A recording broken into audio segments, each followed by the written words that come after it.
আসসালামু আলাইকুম প্রিয় ভিউয়ার্স, প্রিয় বন্ধুরা, আপনাদেরকে জানাচ্ছি শুভেচ্ছা এবং অভিনন্দন। ভিডিওটি ভালো লাগলে শেষ পর্যন্ত দেখুন। আরব দেশে নিজকে স্বাবলম্বী করুন। প্রবাস জীবনে বেশি টাকা ইনকাম করার জন্য আরবি ভাষা শিখতেই হবে। ভিডিওটি ভালো লাগলে সাবস্ক্রাইব করে সঙ্গেই থাকুন। বধূ, বধূ এর অর্থ গ্রাম। আমরা বলি গ্রাম, আরবিতে বলতে হবে বধূ। বধূ তার মানে গ্রাম। দাখেল, দাখেল এর অর্থ ভেতরে। আমরা বলি ভেতরে, আরবিতে বলতে হবে দাখেল। মুশকিলা, মুশকিলা এর অর্থ সমস্যা। আমরা বলি সমস্যা, আরবিতে বলতে হবে মুশকিলা।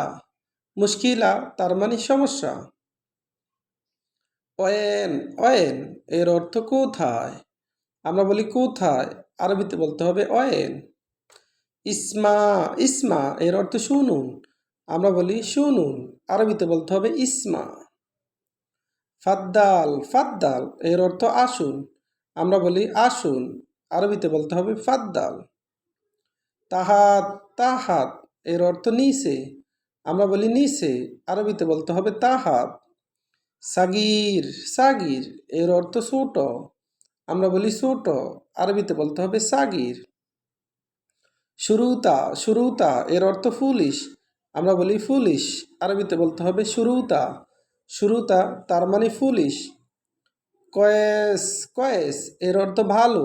আমরা বলি ভালো, আরবিতে বলতে হবে কয়েস। কয়েস তার মানে ভালো। মিসকিন, মিসকিন এর অর্থ গরিব। মিসকিন তার মানে গরিব, আমরা বলি গরিব, আরবিতে বলতে হবে মিসকিন। সুগল, সুগল এর অর্থ কাজ।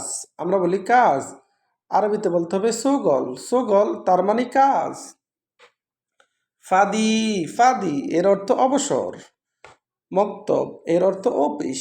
আমরা বলি অফিস, আরবিতে বলতে হবে মক্তব। আবার দেখুন, বধূ এর অর্থ গ্রাম। বধূ তার মানে গ্রাম। দাখেল এর অর্থ ভেতরে। দাখেল তার মানে ভেতরে। মুশকিলা, মুশকিলা এর অর্থ সমস্যা। আমরা বলি সমস্যা, আরবিতে বলতে হবে মুশকিলা। অয়েন, অয়েন এর অর্থ কোথায়। অয়েন তার মানে কোথায়। ইসমা এর অর্থ শুনুন। ইসমা তার মানে শুনো। আমরা বলি শুনুন, আরবিতে বলতে হবে ইসমা। ফাদ্দাল এর অর্থ আসুন। তাহাত এর অর্থ নিচে।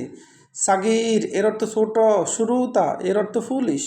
কয়েস এর অর্থ ভালো। মিসকিন এর অর্থ গরিব। সুগল এর অর্থ কাজ। ফাদি এর অর্থ অবসর। মক্তব এর অর্থ অফিস। ভিডিওটি ভালো লাগলে অবশ্যই সাবস্ক্রাইব করুন এবং শেয়ার করুন। ভুল হলে ক্ষমার দৃষ্টিতে দেখবেন।